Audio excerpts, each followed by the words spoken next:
Today we come to the study of a very little book called Ruth. In the Hebrew Bible, Ruth is in the same scroll as the book of Judges. The Jews believe that Samuel wrote these two books and they combined them into one book for a very good reason. In our Bible, it's a separate book, but it's actually back to back with one another. Now, if you think of these two books as one book, it's kind of hard to picture it. Yeah, such contrasting books.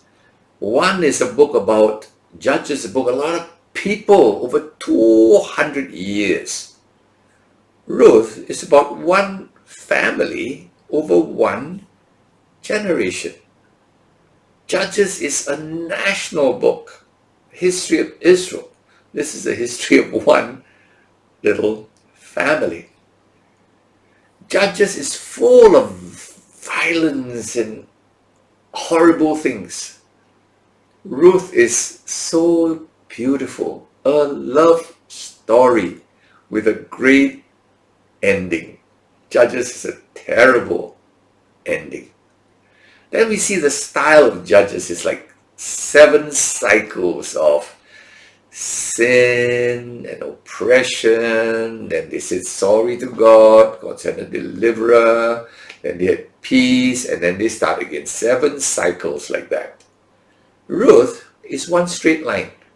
What happened? Next. And they live happily ever after. Very contrasting books.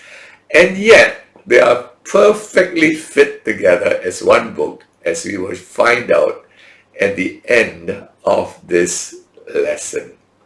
Now, another thing you'll notice about the book of Ruth is that God is hardly ever mentioned. It says that your God will be my God. God is like mentioned in passing. He's not like as if he's an active part of this story. He's actually in the background.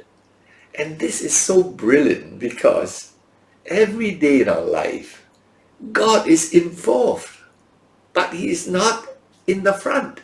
In fact, most of us do not even realize he is planning, he is helping, he is involved, he's feeling happy, he's feeling sad about what we do. He's there, but he's behind the scenes. So it's like providential. It's not like, when you see God do a miracle, that God is present. The rest of the time he's absent. No. He's present all the time, but he doesn't get in the way. He allows us to have our life, make our decisions, and yet like a father watching from the back, concerned and trying his best to help us walk in the right direction. All right, so the presence of God in this book is like the presence of God in our life today. So now let's just look into these 4 little chapters. It begins with this line. Now it came to pass in the days when the judges ruled. That's the first verse, all right? So the context of this book of Ruth is exactly in the time of the judges. In other words, the darkest period of Israel's, almost the darkest period of their history. This horrible time. Then it says there was a famine in the land, verse 1. Of course, when people are not obeying God, God punishes them. And God's way of punishing in those days was to hold back the rain. And there was no rain, there's famine. So there was famine in the land. And it says, a certain man of Bethlehem, Judah. Right? Bethlehem in the place of Judah. So we see here a contrast. The word Bethlehem simply means house of bread. You see the word Beth, right? Bethany, Bethaven. Beth is house. Bethlehem is house of bread. In the house of bread, there was no bread. There was a famine. Why? Because they had disobeyed God. And this tells us that this man then decides to go to the land of Moab to look for food. Now, Moab is the enemy of the Israelites, ancient enemy. So he runs off to Moab to look for food. That's not what he should have done, because in the land time of famine, it was God telling them, I am angry with you. So what do you do when God is telling you he's angry with you? Run away? No. Say, sorry, God. I am sorry. Please forgive me, and get back right with God. And God will provide. God should have provided for this man, but he ran away. Okay, so we see here that just in this little story, a little one-line beginning, it is speaking of a man who ran away, and you know what? It was his punishment. He died. This man, Elimelech, died. And his two sons then married two Moabite girls, Oprah and Ruth. And what happened to them? They died. Why? Because they were not supposed to marry people who had different gods. Okay, so they married when they should not have married them. And so they died. But the two girls whom they married, they're innocent. They didn't know God's law. Right?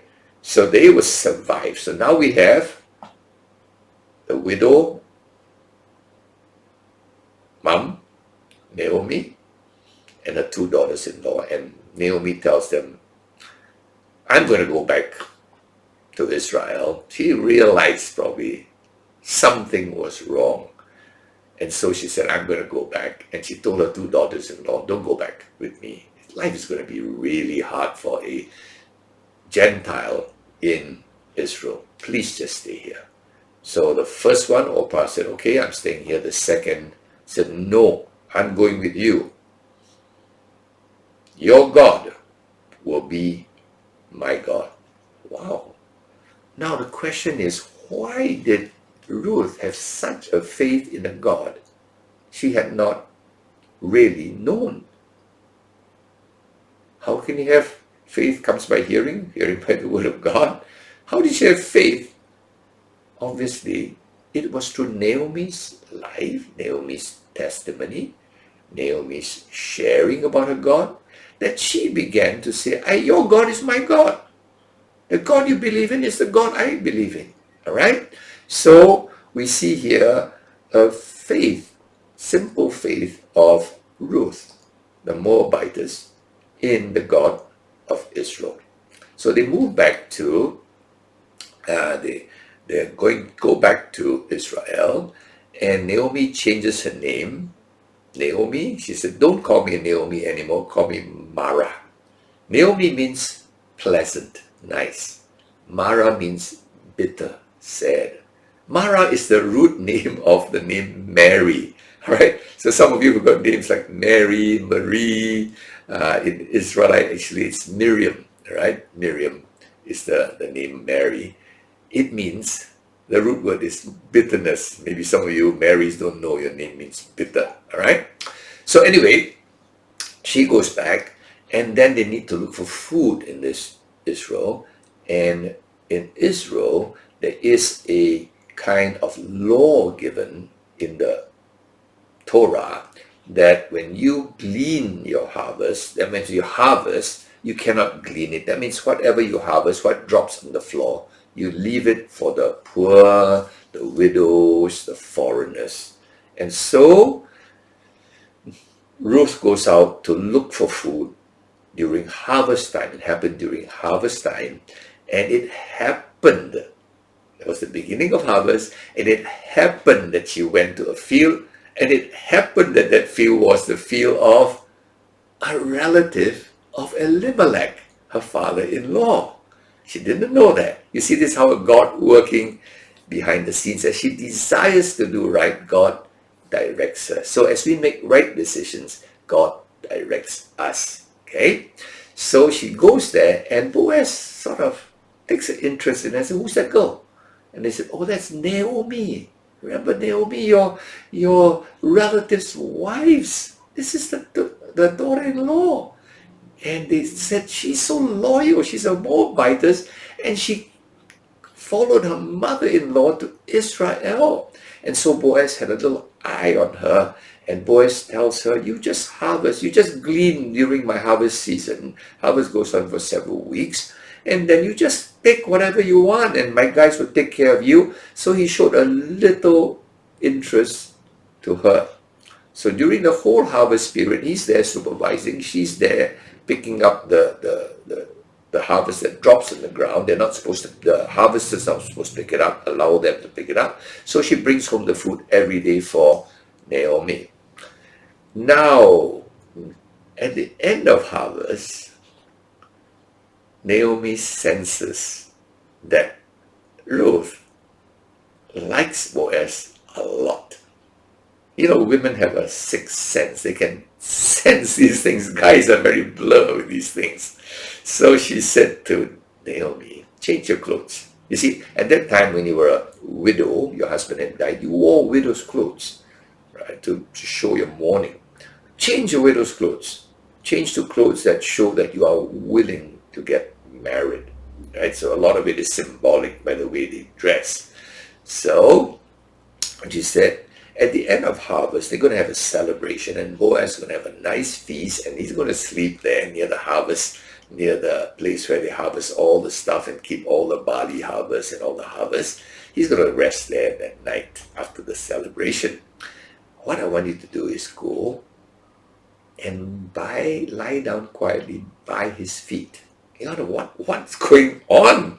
Now, the custom in those days is a girl cannot propose to a guy. There was no way that ever took place, not acceptable. But a girl could hint, could suggest that she wants you to propose to her, and the way they do it is to warm the feet of the man. So she went and lay near the feet of Boaz. That was her way. And he woke up with a shock. Who's this person lying at my feet? And then he realizes what it is, and he says to her, "Yes, I would like to take you for my wife, but there is a relative who is closer to your husband's family than me." Now, again, this is a custom in Israel. In Israel, all land was given to families, okay?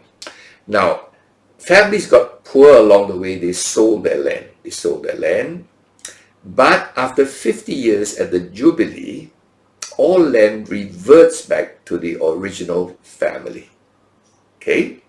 So, in other words, if Elimelech's family died and Ruth's husband died, then if there are no kids, that land now doesn't go back to the family of her husband. So the rule in Israel was, if a widow had no kids, the next of kin should marry her so that a kid would be born, a male kid would be born, and that male kid would carry the name not of the guy who married her, but of the original husband, so that the name will continue, right? And so that at the 50th year, it will go back again to the original family. So this is what Boaz said, I want to marry you, but I don't have the first rights. There's another relative closer. So what they did was, the next day, they went to the city, and all the elders gathered, and the other relative who was closer was also there. And Boaz said to him that Ruth has come back, and you are next of kin. You are the closest relative. Please marry her to bring seed, to bring a name, so that the land could go back to the name of the late husband. Then the man said, "Yeah, okay, I like the land, I want it, but I don't want to marry this girl. I can't. For various reasons. Maybe his wife didn't like it or whatever, I don't know. And so he said, I won't take the land. I won't buy the land. I won't marry this girl. And so the rights then pass on to the next in line, which is Boaz. So Boaz marries her. Now, it's a funny custom there that when this first kin, the next in line, didn't want it, he took off his shoe and gave it to Boaz. You say, what the world is this? All right? The shoe, when you take off a shoe and give it to someone, it's a way of shaking hands in those days, like deal done. All right? Thank you for offering to me, but I don't want it. Thank you very much. You can have the deal. All right? So that's the little customs that along the way. Now you say, what's all this story about? So finally Boaz marries Naomi, and they have babies, and they have children, and they live happily ever after. You think, what kind of story is this? What's this got to do with the Bible? Maybe it shows God's providence in the back end to help a poor lady get a home and get food, and a poor mother-in-law to get... That's much more than that, because the last part of Ruth tells us a baby was born. His name was Obed. And Obed had a son called Jesse. And Jesse had a son called David. I hope you're getting it now, all right? So what happens is that Ruth became the grandmother, okay, of Ruth the Moabite, the Gentile, became the grandmother of King David, the royal line through whom the Messiah would come. Now I hope you're seeing the picture, huh? Because Judges ends by saying, and there was no king in Israel at that time, the last line of Judges, and every man did that which was right in his own eyes. In other words, oh my goodness, no wonder there's chaos, because there is no leadership. There is no king. And then the book of Ruth comes and says, aha, David has come. You know, all the Jews, when they read the book of Ruth, it's like, whoa, Ruth is the one that helped produce David, the king of Israel. We Christians say, wow, it's Ruth that helped produce David, the ancestor of Jesus Christ, our Messiah. So that's how it links up. Judges say such a horrible ending because no one to lead, no one to help Israel in their misery. Then Ruth comes, and the story ends with this royal beginning of a royal line. I hope you see how the Bible always links up. So Judges shows a terrible ending. Ruth shows a very promising ending, the word David. Now, interesting, the ancestors of David, okay, were Boaz and Ruth. They produced a son called Obed, then Jesse, then David. Now, Gentile blood came in, right? Ruth is a Moabitess. Then if you look at Matthew chapter 1, the time you check Matthew chapter 1 verse 5, you see the name of Boaz. And, of course, it's spelled a little different. In the Greek way of spelling Boaz is B-O-O-Z, not B-O-A-Z. Boaz, right? That's the Greek version of the spelling of his name. And we find that Boaz himself had Gentile blood. He was a descendant of Rahab. Of course, it's spelled a little different in Matthew. It's spelled Rechab. That's again the Greek spelling. Rahab was the first Gentile believer in Canaan. Remember the story of Jericho? The prostitute Rahab is an ancestor of Boaz. And Ruth is a Moabitess, so he's part Gentile and Ruth is Gentile, and they produce Obed, And then Obed produced Jesse, and Jesse produced David. I hope you're getting it. Gentile blood was coming into this pure, into the royal line of Israel. What is this a hint of? One day the Gentiles will come in, all right, into this family that God is planning. So I hope you see here a little bit of the hint, the beautiful connections in the Bible that are that nice, beautiful weaving, the tapestry. Now, this is a romance story, okay? You say, wow, the one before, the book of Judges, is war and violence and horrible things. This one is romance, so beautiful. What is it telling us? What is the whole Bible about? The horrible sinfulness of our nature, terrible nature, causing violence, sex, and immorality, and all that injustice. But actually, the redemption story is a romance story about Jesus looking for a bride. Okay, so we see here Boaz. He's called the Redeemer. In Israel, a man who takes in this widow is called a kinsman redeemer. He redeems this poor, helpless widow and gives her a son to carry the name. Jesus is our Redeemer. He helped us, helpless people, sinful, helpless people with no future, no inheritance. And what happened is Jesus took us in as his bride.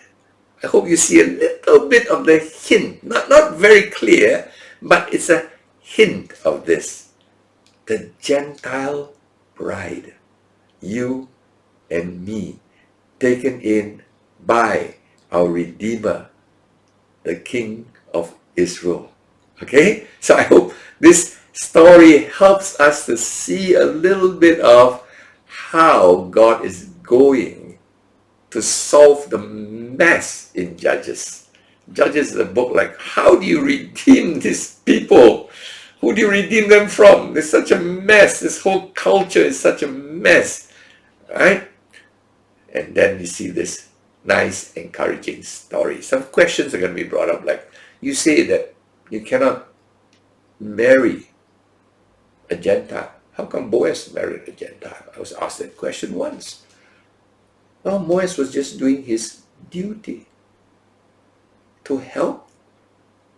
This is his duty as a kinsman redeemer to take this widow in.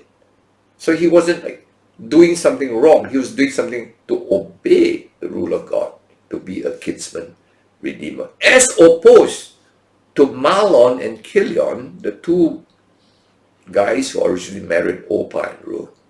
They were not doing a duty. They just found a pretty girl in Moab and they just married her against God's rules. So they got punished. But Boaz was blessed because he was obeying God to be a kinsman redeemer. And Boaz becomes also an ancestor of the royal line.